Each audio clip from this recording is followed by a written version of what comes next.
Hello बच्चों, welcome to fast learning by FSL. तो आज हम स्टार्ट करने वाले हैं एक्सरसाइज 5.2, वो भी किसकी, एपी की।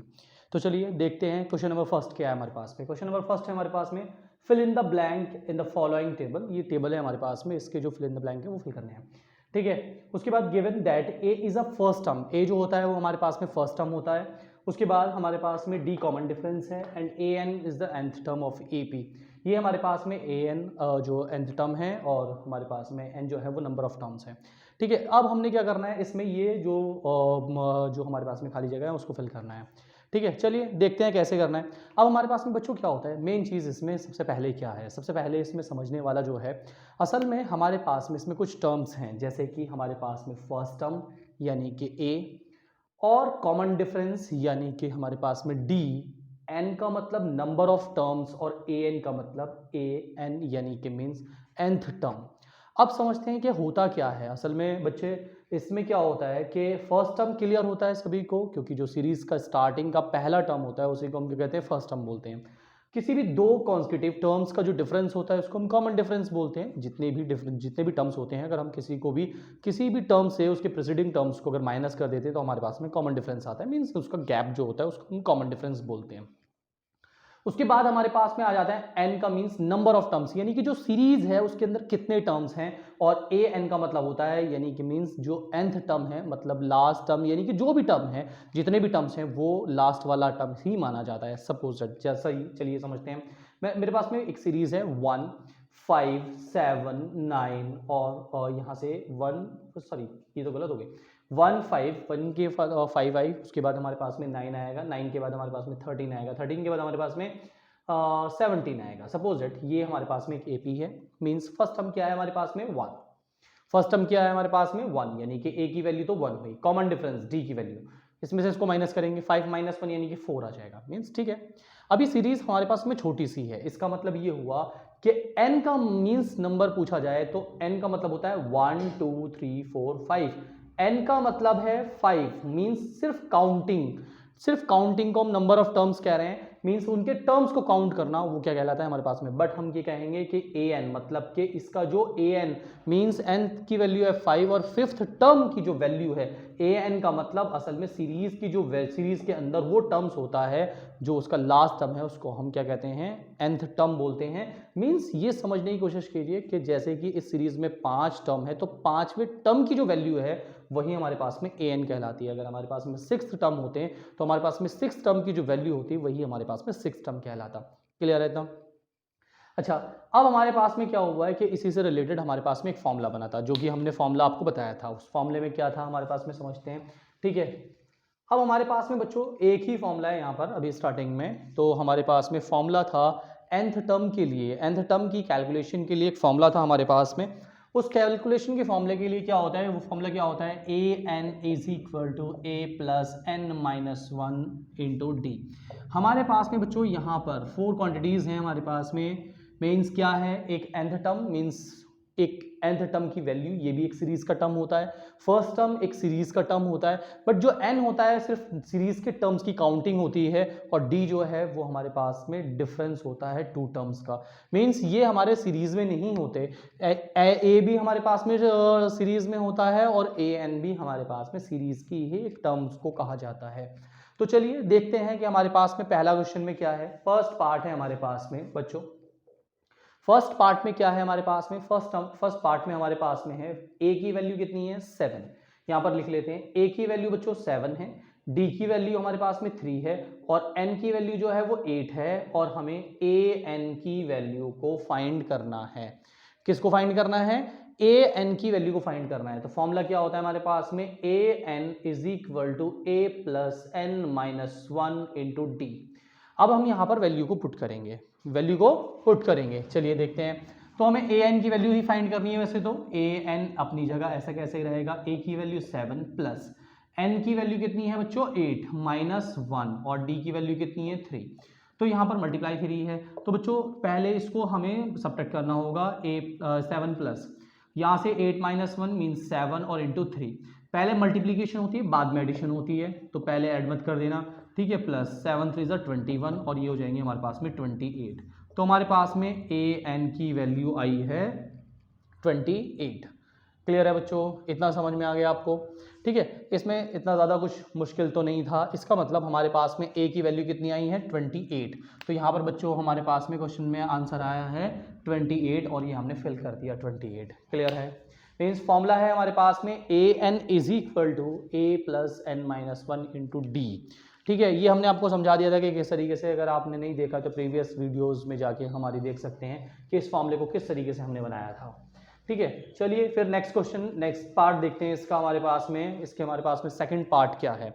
सेकंड पार्ट है हमारे पास में बच्चों, इसका सेकंड पार्ट है हमारे पास में a की वैल्यू नहीं है, a की वैल्यू हमारे पास में -18। उसके बाद हमारे पास में d की वैल्यू हमें फाइंड करनी है बच्चों, d की वैल्यू हमें फाइंड करनी है। और उसके बाद हमारे पास में n की वैल्यू कितनी है बच्चों 10 है हमारे पास में। और हमारे पास में an मीन्स इसका जो भी लास्ट का टर्म है वो हमारे पास में है 0। तो चलिए देखते हैं कि इसमें हमें क्या फाइंड करना है, d फाइंड करना है। तो d को फाइंड करने का तरीका देखेंगे, an is equal to a plus n minus 1 into d. ये फॉर्मूला हम तभी इस्तेमाल कर सकते हैं जब हमारे पास में सारी वैल्यूज़ में से एक वैल्यूज़ गिवन ना हो और हमें 3 हमारे पास में गिवन हो और एक हमें फाइंड करनी हो। तो चलिए an की वैल्यू कितनी है बच्चों 0, a की वैल्यू कितनी है -18 प्लस n की वैल्यू कितनी है 10 माइनस 1 और d हमें फाइंड करना है। तो d की जगह हम d रखेंगे। अब यहाँ से होता गया 0 इज इक्वल टू -18 प्लस यहाँ से कितना हो जाएगा हमारे पास में 9d। तो बच्चों ये कैलकुलेट नहीं हो सकता क्योंकि ये अनलाइक टर्म्स हैं, इसीलिए इसको इधर उठा कर लाएंगे। तो माइनस का 18 प्लस का 18 हो जाएगा और यहाँ से 9d, क्योंकि 9 जो है वो d के साथ मल्टीप्लाई में है इसीलिए इसको डिवाइड में आएगा। तो 18 अपॉन में 9 इज इक्वल टू d और 9 टू 18 और d की वैल्यू हमारे पास में 2 आया। क्या आई हमारे पास में d की वैल्यू, यानी कि यहाँ पर आई है हमारे पास में d की वैल्यू 2। ठीक है बच्चों, क्लियर है? यहाँ से हमारे पास d की वैल्यू कितनी आई है 2। ठीक है, लेकिन हमने क्या किया बच्चों, पहले आप ऐसे नहीं कर सकते कि इन दोनों को ऐड कर दें, पहले इन दोनों को ब्रैकेट वाले को कैलकुलेट करना पड़ेगा।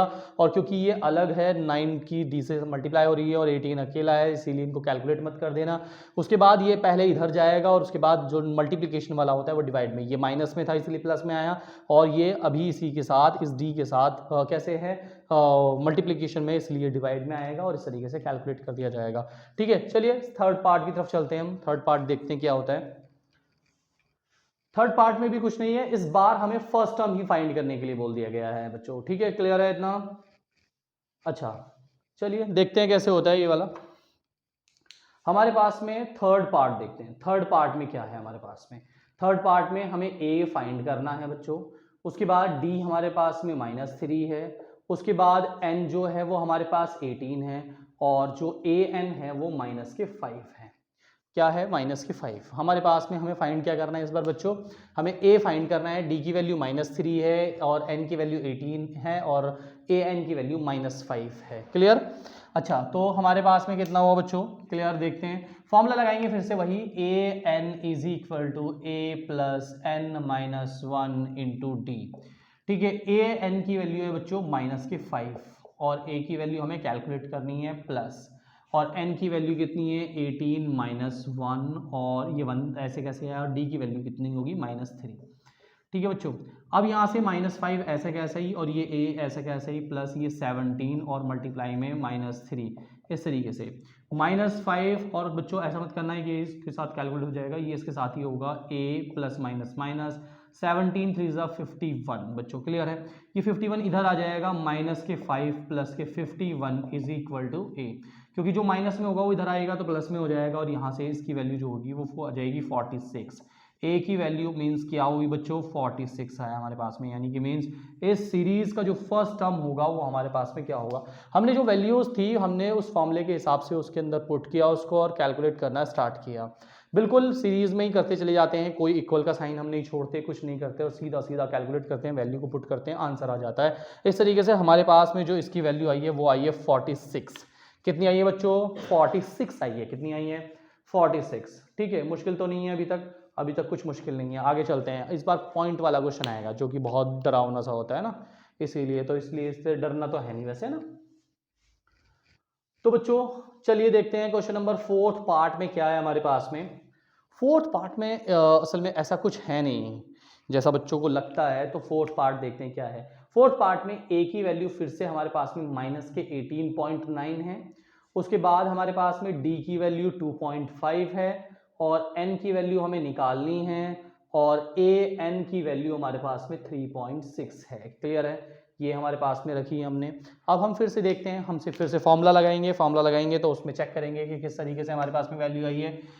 an is equal to a plus n minus one into d, और an जो है वो हमारे पास में है बच्चों 3.6, a की वैल्यू है माइनस के 18.9 और प्लस n की वैल्यू हमें फाइंड करनी है और d की वैल्यू है 2.5। ठीक है बच्चों, कैलकुलेशन करने का अलग अलग तरीके हो सकते हैं। पहले हमने देखा कि इसके साथ प्लस माइनस में, तो ये पूरा एक टर्म है इसलिए इस टर्म को हम इधर लेकर आए। 3.6 प्लस 18.9 इज इक्वल टू यहाँ से n माइनस वन और ये 2.5, इस तरीके से है, ये मल्टीप्लीकेशन में ही रहेगा। ठीक है, अब हमने इसकी ना मल्टीप्लाई नहीं की, अगर आप चाहो तो मल्टीप्लाई कर भी सकते हो बट हम मल्टीप्लाई नहीं करने वाले इसकी। उसके बाद हमने देखा कि हमने इन दोनों को ऐड करना है बच्चों। तो ऐड करने का तरीका आपको पता ही होगा कि डेसिमल के नीचे डेसिमल लिखते हैं, यानी कि 18.9 के अंदर हमें अगर ऐड करना होता है तो 3.6 इस तरीके से ऐड किया जाएगा। 9 और 6 कितने हो जाएंगे हमारे पास में 15, और यहाँ से 3 11 और 1 12 हो जाएंगे हमारे पास में, और ये कितने हो जाएंगे 2 हो जाएंगे। तो बच्चों ये हो जाएगा हमारे पास में 22.5 is equal to n minus one और ये 2.5 अभी भी मल्टीप्लाई में ही है। जब ये मल्टीप्लाई में तो इधर आएगा तो डिवाइड में आएगा, तो 2 पॉइंट यानी कि 22.5 अपॉन में 2.5 और is equal to n minus one. अब अगर आप चाहो तो डेसिमल से डेसिमल हटा सकते हो और 25 9 जा 225 होंगे। ठीक है, तो 9 is equal to n minus one, और हमारे पास में आगे अगर हम चलेंगे तो 1 इधर चला जाएगा, तो n is equal to 9 plus 1, तो n की वैल्यू बच्चों कितनी आ जाएगी 10। क्लियर आई, यानी कि सबसे पहले हमने क्या किया, a क्योंकि इधर हमारे पास में माइनस था वो इधर आने के बाद प्लस में हो सकता था, हमने उनको ऐड कर लिया, और जो हमारे पास में 2.5 मल्टीप्लीकेशन में था हम उसको डिवाइड में लेके आए, पॉइंट से पॉइंट हटाया। 25 का टेबल पढ़ेंगे तो 9 पर हमारे पास में 225 आएगा।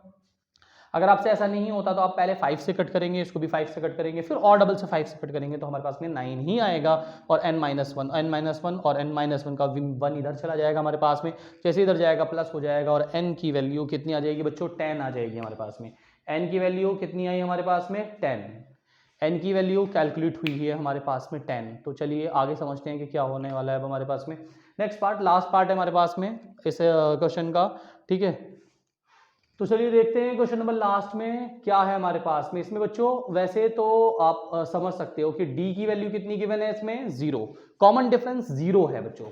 अगर कॉमन डिफरेंस 0 होते हैं तो हमने प्रीवियस क्लासेस में आपको ये पढ़ाया है कि जो कॉमन डिफरेंस 0 होता है तो उसके टर्म्स चेंज भी नहीं होते।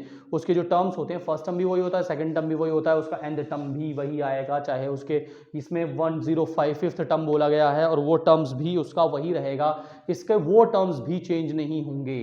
ठीक है, तो बच्चों देखो जरा ध्यान से, a की वैल्यू कितनी है हमारे पास में 3.5, उसके बाद हमारे पास में d की वैल्यू है बच्चों 0 और n की वैल्यू है हमारे पास में 105 और an की वैल्यू हमसे पूछी गई है।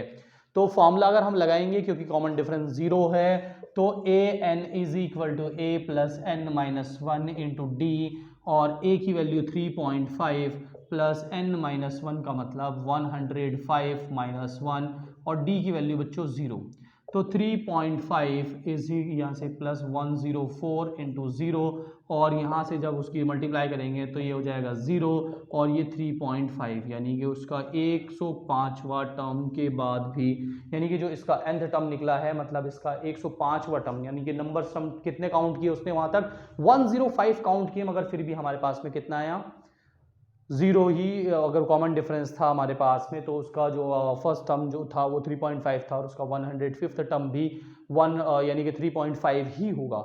इस तरीके से अगर कॉमन डिफरेंस सेम रहे, कॉमन डिफरेंस 0 हो जाता है तो हमारे पास में टर्म्स चेंज नहीं होते हैं, चाहे हमें 10वां टर्म्स पूछे या 50वां टर्म्स पूछे, अगर कॉमन डिफरेंस ही 0 है तो फिर हमारे टर्म्स चेंज नहीं होते हैं और एक ही टर्म्स हमारा चलता रहता है हमेशा के लिए। तो बस आज के लिए फिलहाल इतना ही, नेक्स्ट वीडियो में मिलते हैं। लाइक करते रहिए, सब्सक्राइब करते रहिए। Thank you.